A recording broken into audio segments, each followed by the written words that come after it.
Trouver un sujet qui intéresse un public non averti et en parler de la façon la plus simple possible en l'illustrant d'un diaporama tout aussi attractif. Pour ces doctorants, un véritable défi. Au départ, ils sont 9 à avoir tenté de le relever en s'inscrivant au concours La Science en Pointe. Le 18 novembre dernier, une première sélection a permis de n'en garder que 6 pour la finale. Une manifestation organisée dans le cadre de la Fête de la Science depuis 2009 par l'école doctorale et la ville de Pointe-à-Pitre. L'étudiant qui a gagné donc ce concours, il est invité par des entreprises, si c'est un sujet qui intéresse, donc par les entreprises, ou alors ces sujets sont présentés lors de congrès nationaux, voire même internationaux. Valérie Ratia-Rizoa a 27 ans. Il a intégré le laboratoire de chimie Kovachi M2E de l'Université des Antilles depuis 3 ans. Il y travaille sur la valorisation des résidus agro-industriels comme matériaux dans l'habitat et la construction. Et son diaporama aura pour thème « De la bagasse dans nos murs ?» point d'interrogation.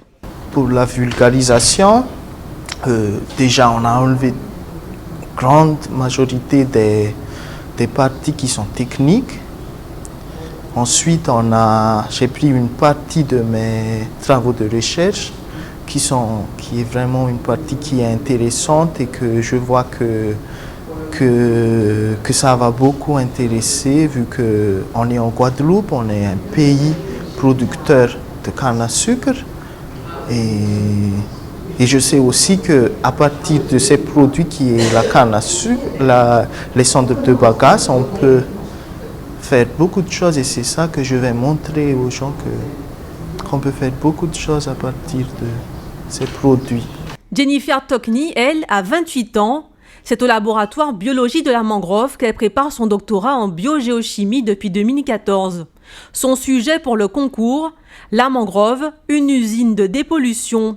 Elle tentera d'y expliquer comment la mangrove peut épurer des pollutions au nitrate, substances chimiques que l'on retrouve dans les engrais et les rejets de stations d'épuration. Déjà, dans un premier temps, je suis vraiment pas à l'aise à l'oral.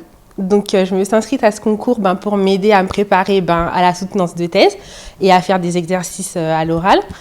Et principalement, c'était ça. Après, vulgariser, je me suis dit que ça allait être justement l'occasion de faire comprendre à mes proches ce que je faisais. Et du coup, faire découvrir aussi un aspect, on va dire, de la recherche, même si c'est de la recherche fondamentale, qui peut être de la recherche appliquée et du coup intéresser d'autres personnes. Chaque candidat aura 6 minutes pour commenter son diaporama devant un jury de chercheurs de l'Université des Antilles et de citoyens.